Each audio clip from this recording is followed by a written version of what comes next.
Shalom Bapak Ibu Saudara yang dikasihi Tuhan. Seri pengajaran hari ini berjudul Hidup Orang Benar. Alkitab berkata, orang benar akan hidup oleh iman. Roma 1 ayat 17. Orang benar di sini maksudnya orang Kristen yang mengerti maksud dan tujuan keselamatan di dalam Kristus diadakan. Harus diakui, saudara, banyak orang Kristen yang tidak mengetahui tentang keselamatan. Apa itu keselamatan? Sehingga mereka juga tidak mengerti apa itu iman. Atau bisa saja mengerti, tapi pemahamannya salah. Keselamatan hanya mereka pahami sebagai upaya terhindar dari neraka dan diperkenan masuk surga. Dan itu bisa diperoleh dengan percaya kepada Tuhan Yesus.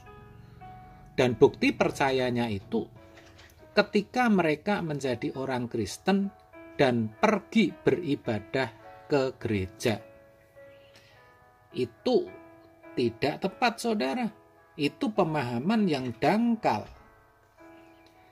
Keselamatan di dalam Kristus itu bukan sekedar terhindar dari neraka atau kebinasaan kekal dan diperkenan masuk surga atau beroleh hidup yang kekal.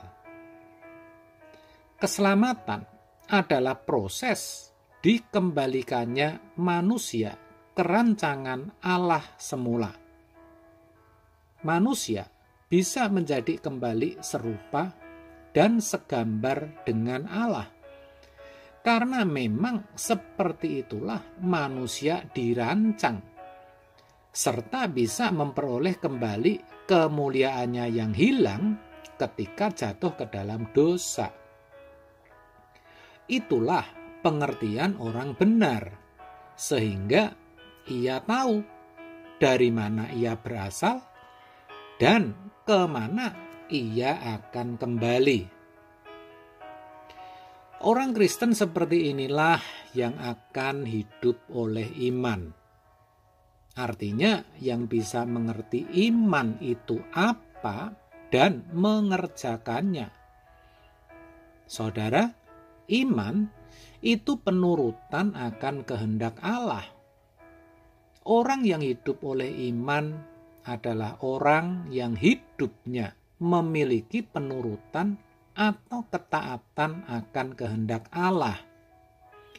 Kalau dalam hidupnya tidak taat pada kehendak Allah, sebaliknya hanya mengikuti kehendaknya sendiri, maka tidak bisa atau belum bisa dikatakan hidup oleh iman.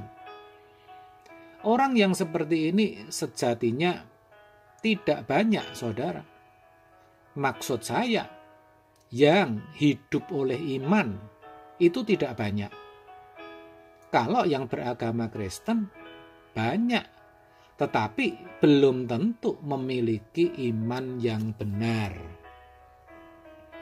Abraham dikatakan sebagai bapak orang beriman karena ia selalu menuruti atau mengikuti apa yang Allah mau, yang Allah perintahkan, meskipun tidak masuk akal. Abraham dengan rela meninggalkan sanak keluarga dan negerinya untuk menuju ke suatu tempat yang ia sendiri tidak tahu. Ia hanya berjalan kemana Allah akan tunjukkan, kemana Allah akan membawanya. Padahal hidupnya sudah mapan dan nyaman. Ia juga hendak menyembelih anak satu-satunya, yaitu Ishak, hanya gara-gara mau menuruti kehendak Allah. Itu bisa dikatakan gila, saudara. Tetapi itulah iman. Iman harus dinyatakan dalam perbuatan. Orang tidak bisa berkata, "Aku percaya" atau "Aku beriman," tetapi tidak melakukan apapun juga. Iman itu seperti Abraham yang memberikan seluruh hidupnya bagi Tuhan. Terkait akan hal itu dikatakan dalam 2 Korintus 5 ayat 15. Demikian. Dan Kristus telah mati untuk semua orang, supaya mereka yang hidup tidak lagi hidup untuk dirinya sendiri, tetapi untuk Dia yang telah mati dan telah dibangkitkan untuk mereka. Maka orang yang percaya bahwa Kristus telah mati bagi dirinya, ia akan hidup bagi Kristus. Jadi iman itu tindakan atau perbuatan.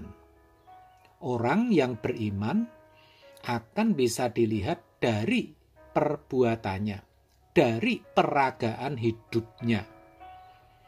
Kalau ada orang berkata percaya atau beriman kepada Tuhan Yesus, tetapi hidupnya sembarangan, perkataannya menyakiti orang lain, sukanya menindas, itu pasti beriman yang salah atau tidak benar. Kalau imannya benar, pasti perbuatannya benar. Ia akan sangat berhati-hati dalam hidupnya. Tidak akan asal bicara dan tidak akan asal bertindak. Semua diperkarakan kepada Tuhan sedemikian rupa dengan satu tujuan, hati Tuhan disenangkan. Ia akan menjaga dan menghormati perasaan Allah. Jangan sampai membuat Allah sedih atau kecewa. Meskipun sesuatu itu bisa membuatnya senang, tetapi kalau Tuhan tidak berkenan, maka juga tidak akan dilakukan. Jadi fokus hidupnya hanya untuk memuliakan Tuhan. Baik makan atau minum atau melakukan sesuatu yang lain, semua harus memuliakan Tuhan. 1 Korintus 10 ayat 31. Itulah yang namanya hidup oleh iman. Nah, sekarang coba saudara periksa hidup saudara. Apakah saudara sudah hidup oleh iman? Caranya, apakah yang saudara harapkan terjadi atau saudara akan alami? Itu sesungguhnya sesuai kehendak Tuhan atau kehendak saudara sendiri. Kalau semisal nih, saudara beriman untuk memiliki atau mendapatkan sesuatu, itu untuk kepentingan siapa? Kepentingan saudara atau kepentingan Tuhan? Begitu cara memeriksanya, saudara. Kalau memang iman saudara belum benar, mari saudara, masih ada kesempatan kita berubah supaya kebenaran Allah, yaitu anugerah keselamatan, itu benar-benar nyata dalam hidup kita. Amin. Tuhan Yesus memberkati.